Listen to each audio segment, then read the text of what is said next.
A typical scenario of using the MarkBirds database is that you've been out in the field and have observed hopefully a long list of ring birds, which then need to be added to the system. Now, these birds may or may not exist in the database, so the birds that do not exist first need to be added. While for the birds that do exist, you only have to add a new observation. And the challenge now is to do that in the most efficient way, without having to repeat any steps unnecessarily. And once that is done, we need to send out the observations to the ringers and keep track of which ones we have sent out. And once we receive the ringing details, we need to quickly and efficiently add these to the system as well. So in this video, I want to show you how I typically work to get this process done. So let's assume that I've been to this location, Katwijk aan Zee, on the 18th of November at 10 o'clock in the morning, and that I've seen these 4 birds. For the first 2 birds, I already knew in the field that I had never seen them, so that's why I took down all the details of the ring in a kind of shorthand. So the first ring is an orange ring with a black inscription fitted to the left tarsus. LB stands for left below knee. The code on the ring was W7MT.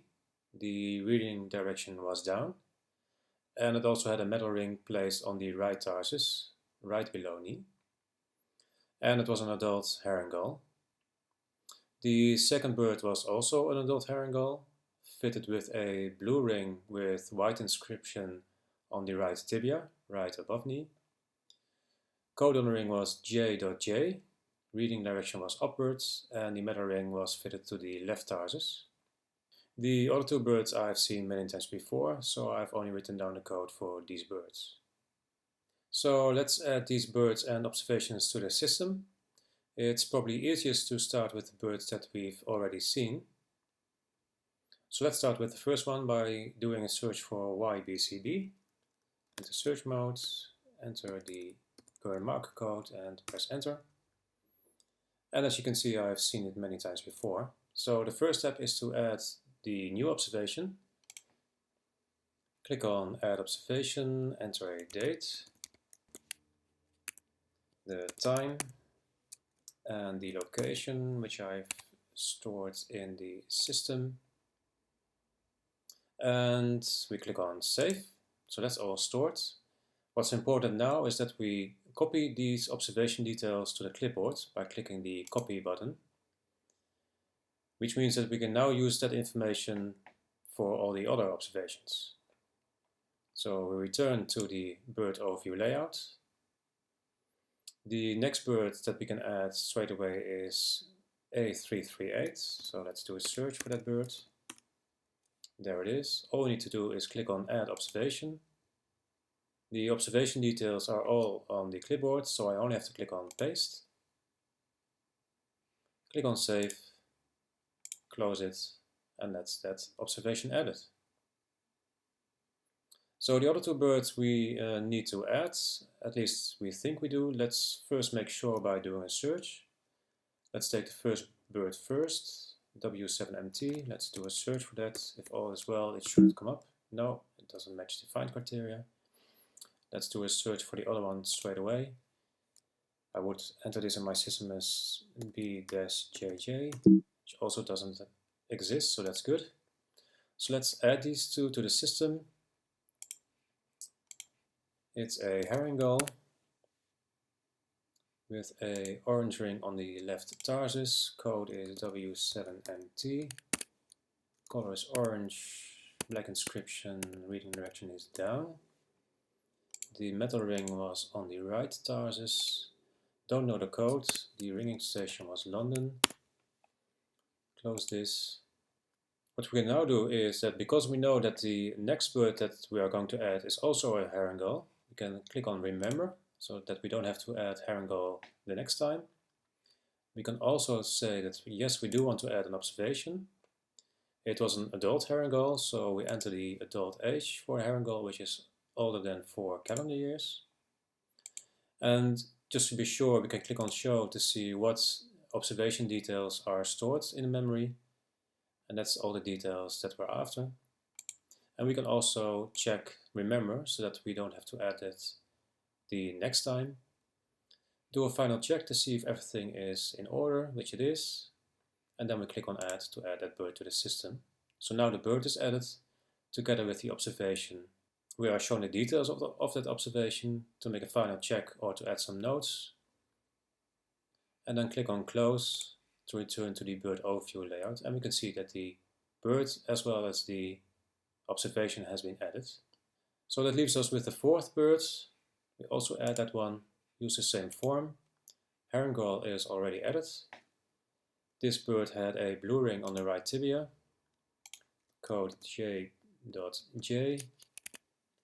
Blue ring, white inscription, reading direction was up, and the metal ring was positioned on the left tarsus. Observation we want to add, it was also an adult herringull, so we choose the correct age. We check if everything is in order here, which it is. Click on Add.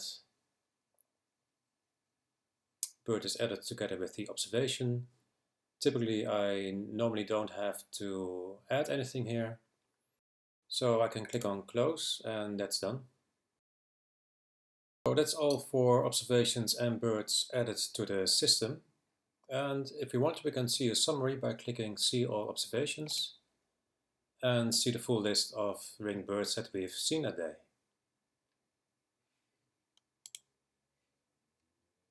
The next step in the process is to report your observations to the ringer or the ringing station. And there are various ways of doing this by using the database, but I will show these in another video. And to keep things simple here, I will just assume that this has already been done. But you can, however, manage which observations you have sent out and for which observations you are still waiting for a reply. And to do that, you can see that for each observation there are two fields.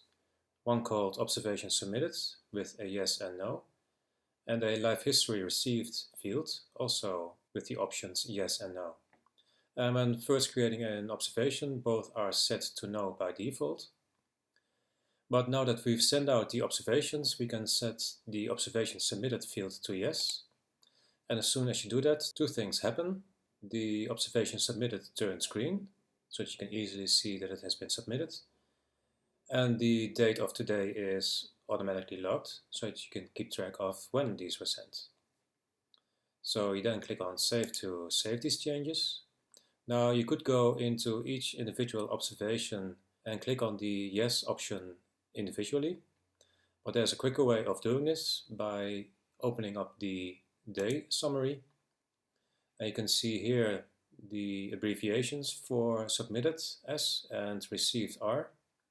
And simply by clicking on each icon, it will do the change for you. And if we now open up the observation details for White A338, we can see that it has been set to submitted and the date has been stored. And you can also see this on the bird overview layout. So in the meantime, we have received the ringing details of another bird, which is ringed as green GV. So we can add these details to the database. So let's first search for that bird. In my system it exists as G-GV. And to add the ringing details, we need to go to marker events. And we can see that the bird has been fitted with two rings, a metal ring and a color ring. And for both rings we need to add the ringing details.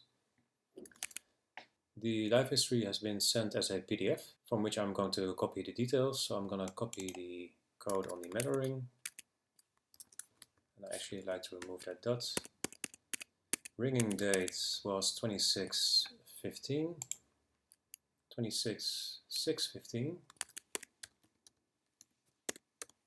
as a Polis, and the location was in Rotterdam.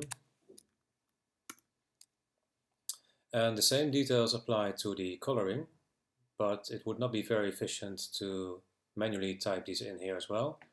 It's much better to copy these from one ring and then paste them to the other. Then I can click on Save. The system then asks me if I want to have the observation ages automatically updated. Yes, go ahead, show me. So that's all entered. The next step is to update the observation by saying that yes, I have received the life history. I can go into the observation details as I've done now and click on yes. But you can also do this from the bird overview layout simply by clicking the R for received. And as you can see, that will also set the option to yes and set today's date. So I can close this again. And the final step is to update the life history. And I typically like to just copy this from the PDF and use it as a plain text. And the advantage of doing this is that it's now searchable. But if I want, I can also insert it as a PDF or attach it as a file attachment. And that's done. So this bird and observation has been fully processed.